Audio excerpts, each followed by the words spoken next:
Bonjour, ici Vincent d'Astuce Trading. Dans cette vidéo, nous allons voir comment fonctionne le stop loss.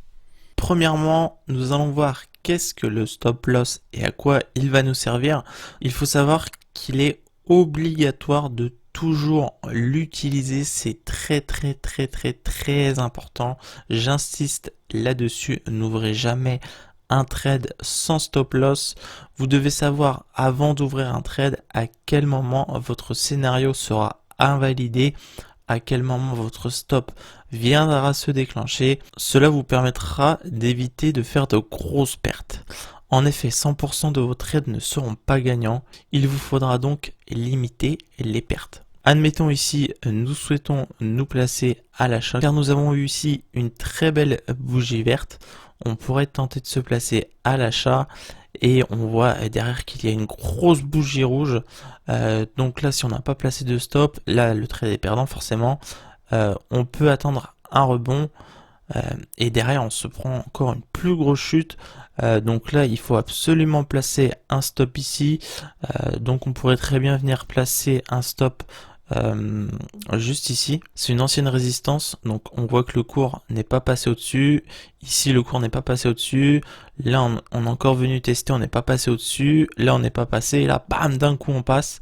Là il faut placer un stop ici pour moi, car si le cours redescend, cela invalide notre scénario et nous limitons bien évidemment les pertes, car après on a beau voir que le cours remonte, il y a toujours dans ces eaux-là une résistance, le cours rechute et là derrière c'est la grosse dégringolade. Donc là vous voyez ici toute l'utilité d'utiliser un stop loss. Est-ce vraiment utile dans le cas où notre scénario est invalidé? Le trade se coupe automatiquement tout seul, nous avons strictement rien à faire. Donc ici je vous ai tracé donc la résistance. Si vous faites du swing trading, donc que vous gardez une position ouverte plusieurs jours, vous n'aurez du coup pas besoin d'être devant votre écran 24 heures sur 24. Et il vous permet aussi de réduire le déficit encouru. Donc comme je vous l'ai dit, admettons que nous décidions d'acheter juste ici, après cette belle bougie, et bien peu importe ce qui va se passer, votre trade va se couper automatiquement quand il aura atteint votre stop loss. Donc là, admettons que vous ne pouviez pas avoir accès à votre ordinateur ou à votre smartphone pour couper votre position, et bien le stop va venir couper votre position automatiquement. Alors, où placer son stop loss? Eh bien, nous pouvons le placer par rapport à un pourcentage de perte par rapport à notre portefeuille. Je vous ai mis, ce n'est pas recommandé. Pour moi, ce n'est pas très pertinent non plus. Ici, nous avons un support. Nous pouvons donc acheter en plaçant notre stop loss en dessous de ce support. Ici, on voit que le prix rebondit. Le prix rebondit, le prix rebondit. Il vient de nouveau rebondir et on voit ici qu'il y a un début de hausse. Donc, on peut se placer à l'achat.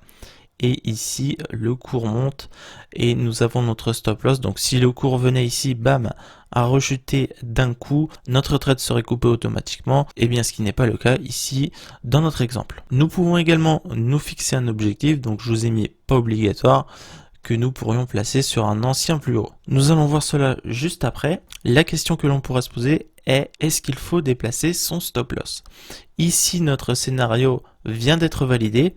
Nous pouvons donc bouger notre stop sans couper notre position. Quoi qu'il arrive, même si le cours vient taper notre stop, nous serons quand même en bénéfice. Nous avons placé ici notre stop sur un ancien plus haut. Ici on avait une résistance, le cours est venu buter, le cours est venu buter. Là ici nous avons cassé la résistance à la hausse et donc nous allons faire un bénéfice quoi qu'il arrive. Même si le cours revient ici, nous serons en bénéfice. Nous avions juste avant placé notre stop loss ici, donc nous aurons déjà gagné tout cela, peu importe ce qu'il va se passer ensuite sur le cours. Bien évidemment, ne déplacez pas votre stop loss quand vous êtes en train de perdre votre position. Ça, il y a énormément de personnes qui ne respectent pas cela. Et d'un autre côté, c'est normal, c'est humain, nous ne voulons pas avoir tort. Mais ne faites pas ça, sinon vous allez perdre tout votre argent. Ici, dans notre exemple, le cours pourrait venir ici. Nous aurons tendance à baisser un petit peu le stop.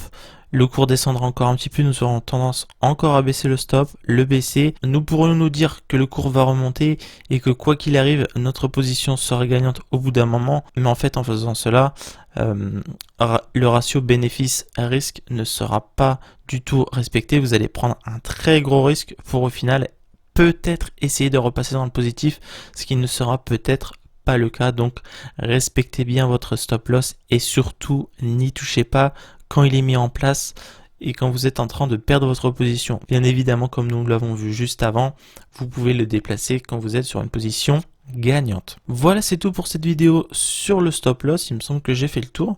J'espère que cette vidéo vous aura plu. Si c'est le cas, n'hésitez pas à la liker. N'hésitez pas non plus à vous abonner à la chaîne pour ne pas louper mes prochaines vidéos. C'était Vincent, je vous dis à la prochaine. Salut!